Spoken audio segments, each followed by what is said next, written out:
WBCB presents Pro Wrestling Weekly. Enough is enough, and it's time for a change! I can't believe I'm putting my voice to this. Call in with a question or comment at 215-949-3232 or 888-922-2149. Thank you for your irrelevant opinion. And now, here's your host of Pro Wrestling Weekly, Fearon Derry. The first thing you need to do is to tell these people to shut up if you want to hear what I got to say. I'm a broadcast journalist. I have a right to my opinion. Oh, son of a... I am the best on this microphone, in that ring, even at commentary. There's the sound of the bell, and we are set to go on a show that I didn't think was going to happen. This is Pro Wrestling Weekly here on 1490 WBCB and online at WBCB1490.com. Fearon Derry here with you in a Hell in a Cell preview, an abbreviated show, as the game that, as of, 1 week ago at this time, I thought was scheduled to start about 20 minutes ago, is actually going to be starting in roughly 40 minutes from now. Therefore, if you do the math, that means I can talk about wrestling until about 12:45. At least I think so. I don't know. If Lucas were here, he'd probably start making fun of me for Neshaminy math or something like that. The usual Neshaminy-Pennsbury friendly rivalry that the two of us have. Lucas not with us this week, or really at all. Oh, Ted coming in to chime in on something, or just coming in to just checking the gears and the dials and everything else, making sure that we're connected for that high school football game coming up a little bit later. Yes, Lucas not with us this week. It's been a while since he's been. It's probably been about 5 or 6 weeks now, something like that. I may have to start sending out want ads or something for a new co-host at the rate things are going here. I don't know.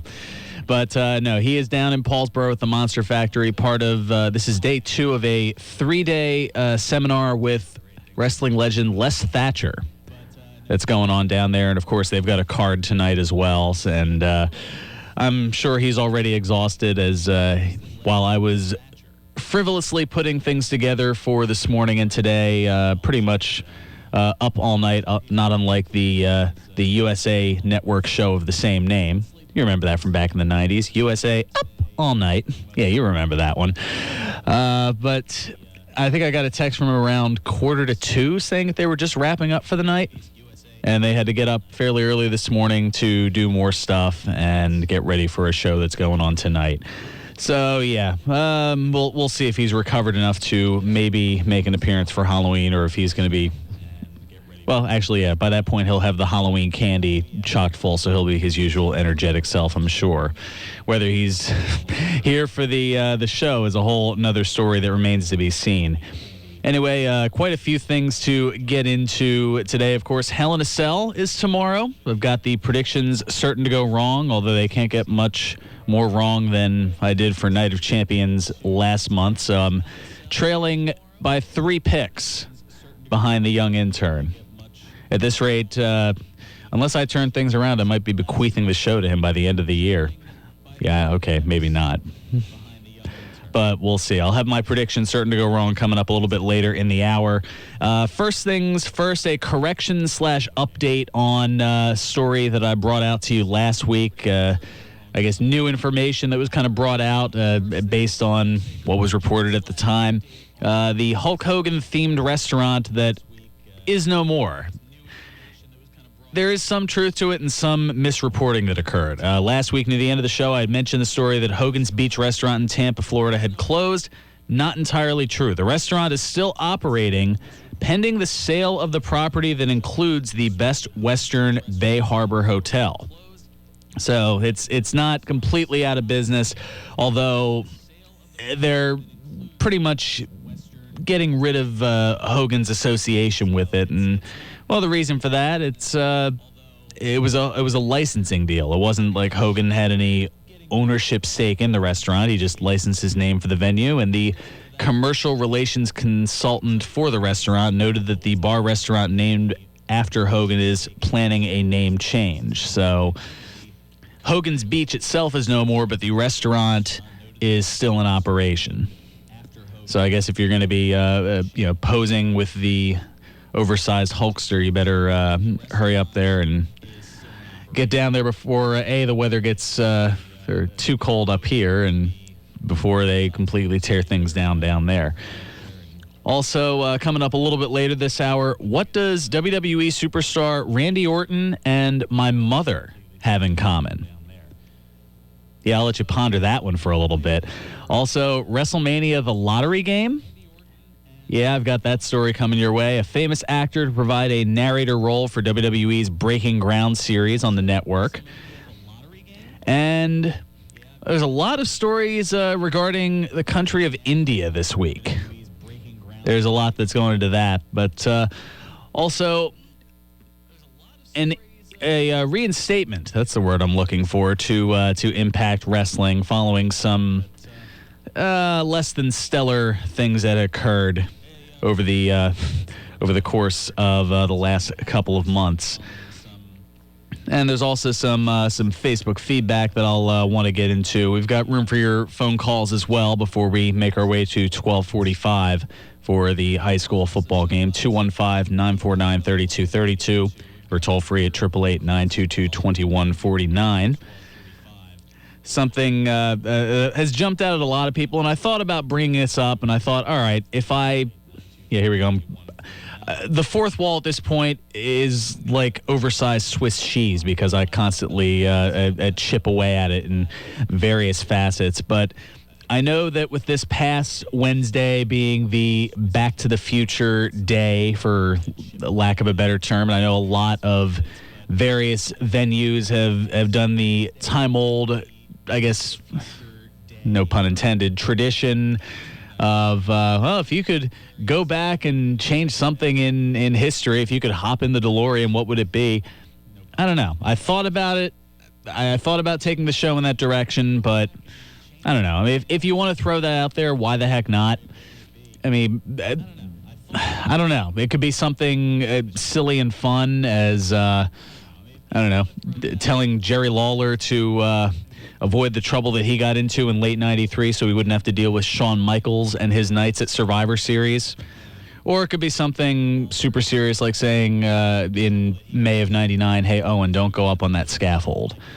I don't know. Those are a couple of examples. I mean, maybe you'd go back to relive an event that you saw live, maybe a WrestleMania that you had or hadn't seen. I'd actually be kind of interested to see what it would be like watching SummerSlam 1990 in the Spectrum, just because I wasn't quite a fan yet when that had occurred, and seeing that double main event of Hulk Hogan against the Earthquake and the Ultimate Warrior defending the WWF Championship against Ravishing Rick Rude, I'm sure that was an experience being inside the arena. Plus, the crowd was really lively for that. If you go back and watch it on the WWE Network, you'll be able to check that out, and you wouldn't have to listen to the commentary team of Vince McMahon and Roddy Piper. Well, no, okay. They actually did a good job, the two of them together. But, looking here in the Facebook feedback, John from Northeast Philly putting up a picture, speaking of the DeLorean, of Sergeant Slaughter with the DeLorean when he borrowed the time machine at RetroCon 2014, and that is how he became WWF champion in early 1991. Or maybe not. I don't know. Also on there's a very nicely done, I'm guessing this is either high school or maybe even middle school football thing, with a football drill that turns into an RKO out of nowhere from one player to another. Very nicely done on that. Wow. Alrighty, let me take care of a little bit of business. We'll come back. We'll get into the news and notes. Still have the predictions certain to go wrong. We've got birthdays still. Quite a few of them today. 4 rather notable ones. We might even get Ted Eef on here for a little bit. But first, oh man, gotta let you know about George's Cards and Collectibles. It's your place for sports and wrestling memorabilia as well as legendary sports figure appearances. In case you missed it the last few weeks, I mean, George's has had the Powers of Pain, Tatanka, and as recently as last night, Flyers backup goalie Michael Newvirth, just to name a few. It's not too early to start thinking about holiday shopping. You can get your sports collectibles at any of Georgia's 3 locations, including their original store at 7755 New Falls Road in Fairless Hills, on the lower level of the Oxford Valley Mall next to the Sears Court, and in the Neshaminy Mall in the AMC Theater Wing. Plus, for the holiday season, starting in November, there's a 4th store opening in the Willow Grove Park Mall on the 3rd level between Sears and the food court. For more information on upcoming signings, collectibles, and more, give George's a call at 215-943-2475 or go to georgescollectibles.com. And the stuff that they have is varied, to say the least. I mean, all kinds of action figures, which, I know I'll catch hell for saying this over the air, but yeah, that wouldn't be the first or last time. But I know that is right up Lucas's alley. I'm a nerd. And he readily admits it. Also, I mean, their autographed memorabilia, archived magazines. Gosh, I've seen everything in there from an autographed 2x4 from Hacksaw Jim Duggan to, I want to say, one of the autographed high heels from Deborah McMichael, as well as, I think, her sash. I mean, there's just a litany of, I think there was an autographed apple by Carlito. Just to name a few of the, I mean, those are some of the more off-the-wall things. I mean, you can get replica title belts there.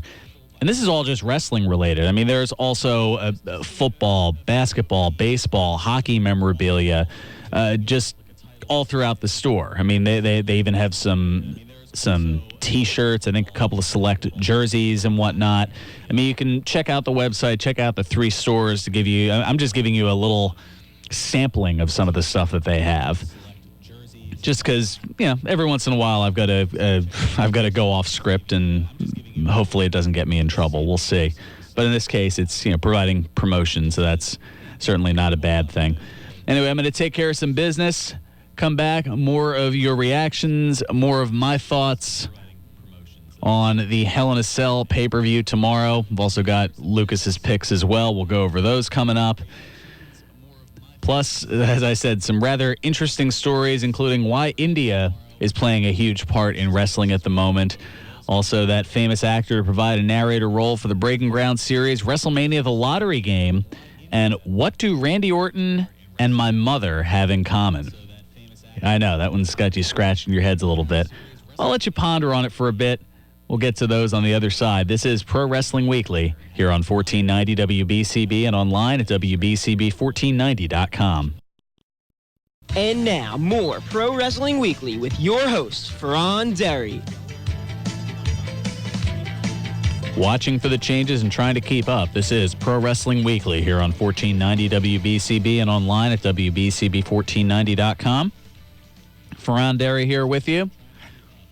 Talking a few different stories here, and I'm also having an occasional Back to the Future reference, which is part of what was pointed out on the Facebook page from last week. I'd made that quote about something, and it was completely unrelated, and it shows you how long it's been since I've seen Back to the Future, because apparently that's where that came from, although I got it from a completely different source as a kid.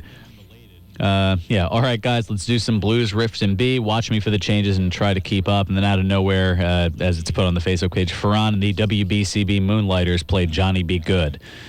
I don't know about all that, but apparently whenever John from Northeast Philly hears someone say try to keep up, he instantly thinks Back to the Future. I don't know. It could just be because there's been all this hype around it. Great Scott, indeed. All righty, so I talked about a few different things prior to the break. First of all, let's, I guess since the DeLorean has us traveling when, we'll also travel where a little bit and get into a couple of stories from all the way over in India, including a former WWE champion who made an appearance at a TNA press conference. Ooh. That's right, former WWE wrestler Dalip Singh. You might know him previously as the Great Khali. He appeared at a TNA press conference in India this past Monday and helped the company announce a 3-night stay that they'll be doing. That's right. They'll be running shows in Mumbai, India from December 2nd through the 4th, including a show that will air, quote, live in India and broadcast around the world on December 4th. Somehow I don't think that's on the TNA network because, I don't think they're going in that direction. Not so much. But WWE not to be outdone with their coverage of India, as that is a new market that they have gained. Starting Monday, November 2nd, WWE Network will be available in the country of India for the monthly rate of roughly 650 rupees. How much? That translates to, yeah, you guessed it, $9.99 U.S. per month. Along with all the archived content, all 12 WWE pay-per-views will be available to subscribers 24 hours after they air in India and will be broadcast live on the WWE Network starting in 2017. So things not quite up to snuff with the release, but they want to make sure that they can get things out to a potentially huge market of the country of India, which, they have over 1 billion people now, right? I think. It's been a while since I've been up on my geography. Over 1 billion, I think, in India. Okay, I'm getting the nod from our population correspondent, Ted Efall, out in the lobby. And a man who wears many hats here at WBCB, to say the least. Yeah, population correspondent. What the hell am I? I don't know. Where's Joey Styles when I? That's right, he's right here. Oh boy, it's gonna be one of those shows. I can feel it. Yeah, and it's only another 20 minutes left or so still quite a bit to get into. Bram, you remember him, Thomas Latimer. I mentioned him a couple of months ago. He's been reinstated to Impact Wrestling. That's right, Vice President John Gaborick. Of course, TNA Impact Vice President John Gaborick announcing that the company's indefinite suspension of him has been lifted and he is reinstated immediately. Gaborick stating in a statement on his Twitter page, quote, "We hold all of our wrestlers to a high standard of conduct and take any potential legal charges against them seriously. With all charges being dropped, Bram is reinstated." What charges, you ask, or may not remember? Well, prosecutors declined to move forward with this particular case, which stemmed from a domestic incident in Florida that occurred back in August that I talked about a couple of months ago. So since charges weren't pressed, the 2-month and change suspension is up for Bram, and he's back into Impact Wrestling. Now, someone else who's back in the wrestling fold, although it's not necessarily in the ring, a famous actor who's providing a narrator role for the Breaking Ground series, which has been kind of touted as the WWE equivalent of the NFL's Hard Knocks show. Kind of a behind-the-scenes look. Well, to give it just that much more gravitas, WWE announced this week that legendary actor and voiceover artist William Shatner will narrate WWE Breaking Ground. It gives viewers access to the WWE Performance Center, chronicling what it takes to become a WWE superstar. Three Ball Entertainment is joining WWE in the production of Breaking Ground. Shatner, of course, if you've been under a rock for the last, 30, 40, 50 years, sure. If you took the DeLorean to 1885 instead. Best known for his role as Captain James T. Kirk in the Star Trek TV and movie series, as well as roles in The Practice, Boston Legal, and not to be forgotten, T.J. Hooker. Three Ball Entertainment, meanwhile, has produced a lot of reality and nonfiction programming, including Spike TV's Bar Rescue. Nice show to check out every once in a while. I like that, him yelling at the different owners and whatnot. Yeah, dropping words that I definitely can't say here over the radio, although I've come close a few times. Also shows like Animal Planet's My Cat from Hell and ABC's Extreme Weight Loss. Just to name a few things that Three Ball Entertainment has done. So they, I think they'll do rather well with the Breaking Ground series on the WWE Network. How about this? Many of you may or may not know that along with the host of Pro Wrestling Weekly and chart toppers here on BCB, that I'm also the coordinator with the Pennsylvania Lottery. Well, this is a time where I wouldn't mind coordinating for Texas, as WWE and the Texas Lottery have announced over the course of this past week a partnership around WrestleMania 32, making a WrestleMania scratch ticket game. Yeah. It's going to be available starting Monday, November 16th, with revenue supporting Texas public schools. There's a joke I could make there, but I don't want the entire state of Texas mad at me, so I'm not going to.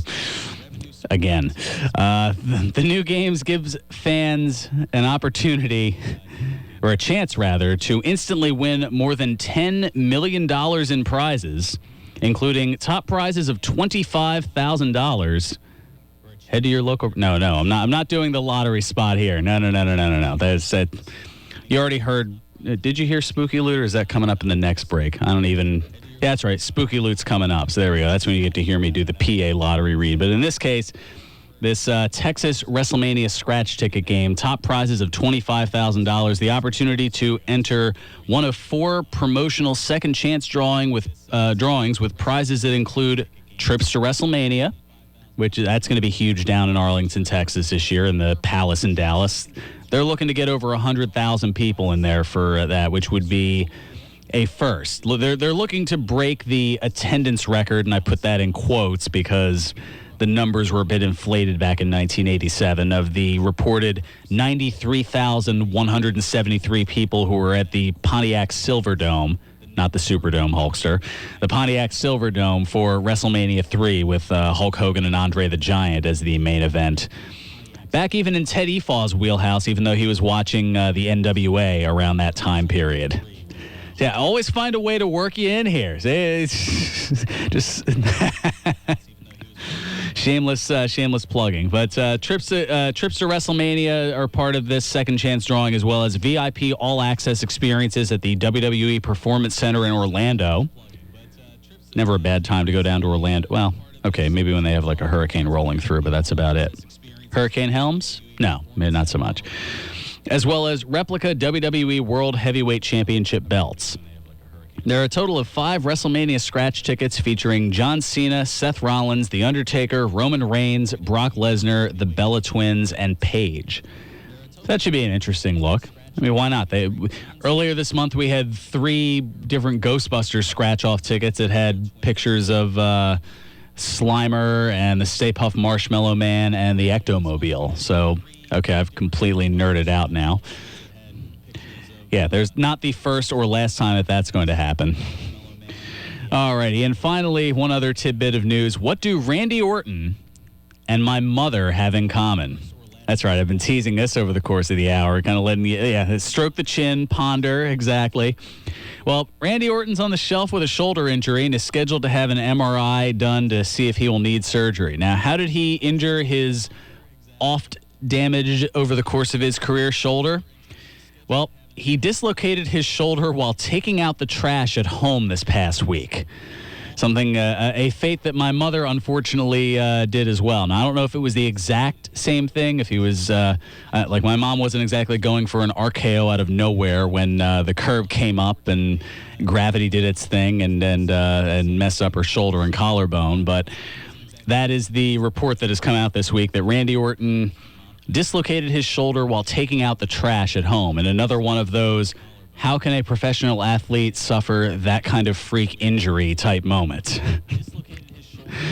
Orton was said to be in tremendous pain, and kudos to him, because I know my mom wouldn't have been able to last that long. It took 3 hours to pop the shoulder back into place. And I was going to say, someone who's spent the last, actually I think later this week it'll be 6 months dealing with just a sprained AC joint in the shoulder. Yeah, gosh, that's right. This coming Thursday, I think it'll be 6 months to the day since that shoulder injury. But I'm almost at 100%. I'm not going to go RNN Randy Orton, or was it RNN Randy News Network on you like he did back in 2003, but I think right about now my shoulder's at 97% healed. Something that's a whole bit from early on in Orton's career where he would interrupt various segments to give an update on how his shoulder was doing. So I don't know. Maybe they'll go back to that. I don't know. That would mean he'd have to express some personality, and it's been a while since we've seen that from him, unfortunately. So I don't know. What's old could become new again. It's certainly a possibility. At least I'd pop for it. No pun intended. Oh, goodness. All right. On the we'll take care of another bit of business, and then on the other side, my prediction's starting to go wrong for Hell in a Cell. Also today in wrestling history and birthdays. But I've been looking forward to this. I'm counting down the hours, the minutes, the seconds. In fact, for me, it's roughly 2 hours and 28 minutes away. Well, I'll get into that in a second. Of course, I got to tell you about my favorite beer spot, the Broken Goblet Brewery. 1500 Grundy's Lane in Bristol. Broken Goblet Brewing, breaking your perspective on how you experience craft beer, because broken can be beautiful. That's right. Today's the day. I've been counting down. As you can tell, I'm getting down to the minutes at this point. The Hoppy Halloween 2 Beer Fest, starting at 4 o'clock this afternoon, but you're going, wait a minute, you're 2.5 hours from now, that'd be 3 o'clock. Are you having that in the Chamonix math again?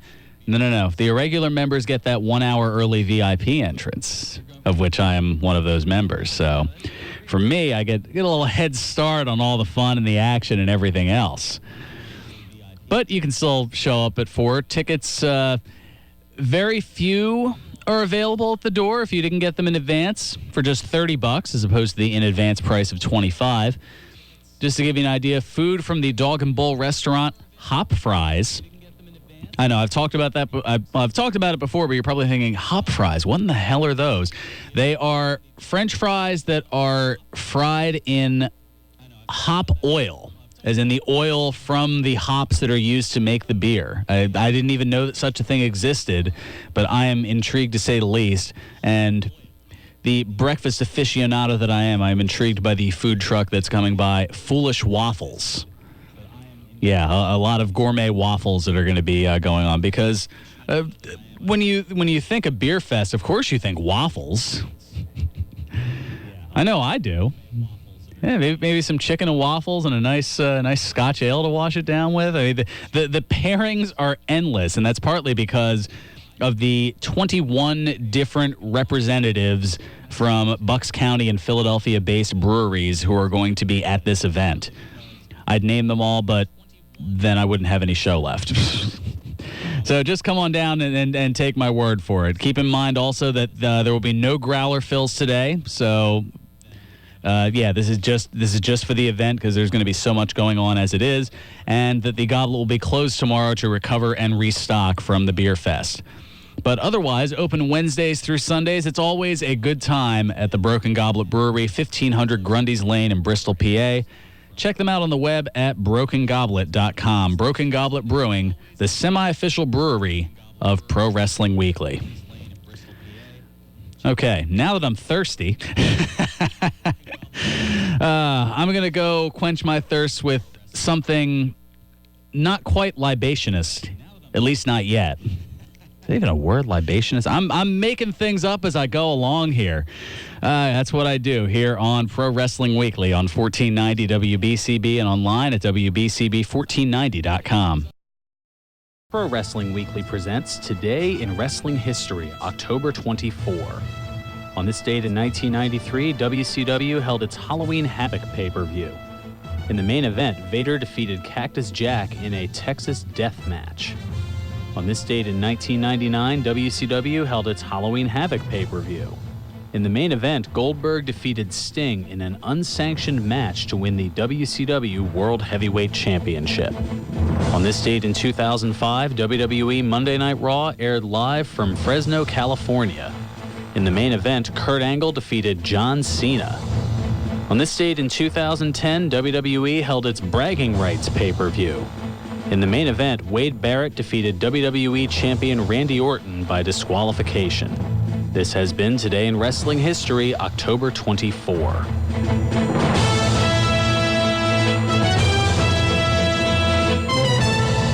Welcome back to Pro Wrestling Weekly here on 1490 WBCB and online at WBCB1490.com. Fearon Derry here with you for all of about 6 minutes. As I've been told, we've got to head over right at 12:45, so let me get right into it. The Hell in a Cell lineup and predictions starting to go wrong for tomorrow night's pay-per-view.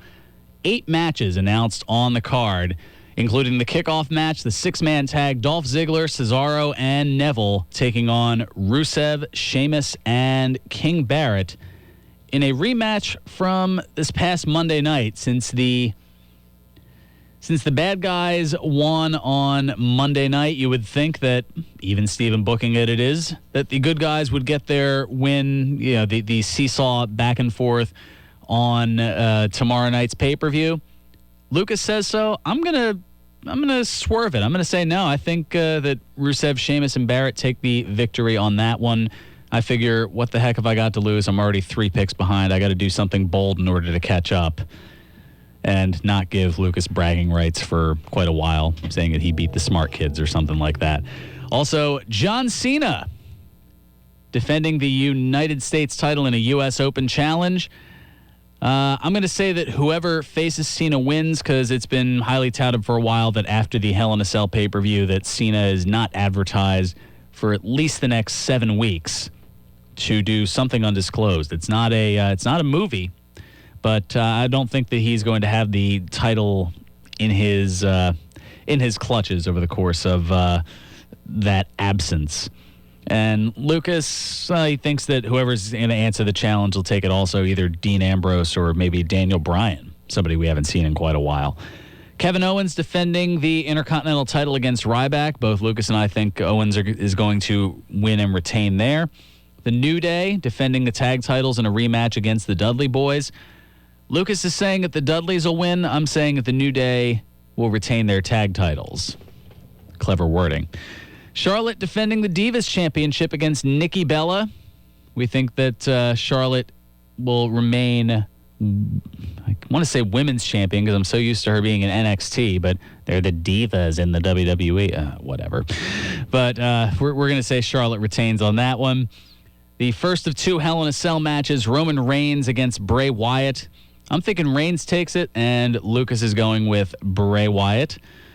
The title, the heavyweight title, Seth Rollins defending against Demon Kane. And if Kane happens to lose, then Corporate Kane. It's too long of a story for me to even... Teddy Fall's looking over me like, what the hell are you talking... This one's too long to get into with the short period of time that we have, but... It's like a split personality type thing. We'll go with that. Corporate Kane will be fired as director of operations for WWE if Kane doesn't win the title. So for that reason, I think we're just going to see Demon Kane, enough of Corporate Kane, and Rollins will retain the WWE World Heavyweight Championship. And finally, the one they've been hyping for a month, the rubber match between the two going back to WrestleMania last year. The Undertaker against Brock Lesnar, this time in a Hell in a Cell match. Yeah, Lucas and I are both going with The Undertaker on this, and then he can ride off into the sunset and be inducted into the Hall of Fame this coming April in his home state of Texas and call it a career at the age of 51, which he would be at the time of the induction to the Hall of Fame. That's what I'm going with. And I hope I'm right on some of these because... yeah, otherwise I'm not catching up to Lucas even a little bit with just the Survivor Series and TLC left as far as WWE pay-per-views go. All right, we got 2 minutes left. You know what that means. It's this time of show a little bit early, but... Birthdays! Ah, yes, the birthdays. Got 4 of them for you on tap today. On this date in 1934, Juanita Wright was born. Who's that? The former WWF valet and wrestler known as Sweet Sapphire. She was along with Dusty Rhodes back in the like 89, 90, and 91. Yeah. She passed away in 1996 at the age of 61. So only 5 years after she was done managing and valeting. A heart attack, unfortunately. Well, I mean, if you looked at her figure then, it shouldn't really surprise you. I mean, I know, gosh, Ventura was just making all kind of cracks about her weight. Even heading into that mixed tag match that they had at WrestleMania 6, it was Dusty Rhodes and Sapphire against Randy Savage and Sensational Sherry. Right. Okay. Gosh, it was 25 years ago, and all 4 of them are no longer worth it. Yeah. Okay, don't let me get started on that darkness. On this date in 1943, William Cruikshanks was born. Who's that? The Memphis wrestling legend known as Bill Dundee, who he had various feuds with and alongside Jerry Lawler down in the Memphis territories. Bill Dundee turned 72 today.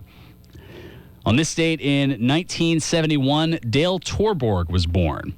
The former Major League Baseball player and WCW wrestler known infamously as the Kiss Demon. Yes, Kiss is in I want to rock and roll all night and party every day. Yep. Turns 44 today. That's the whole WCW thing, and I'm not going to, again, not enough time.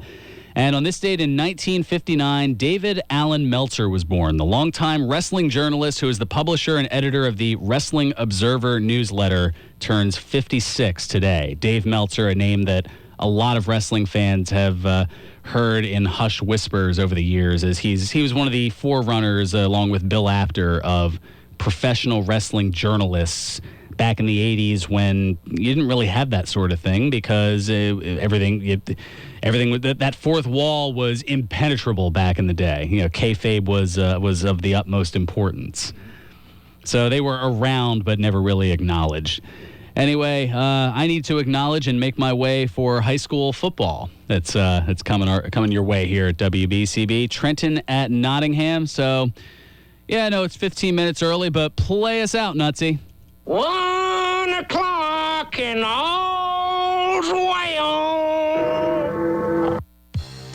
Serving you better than ever before.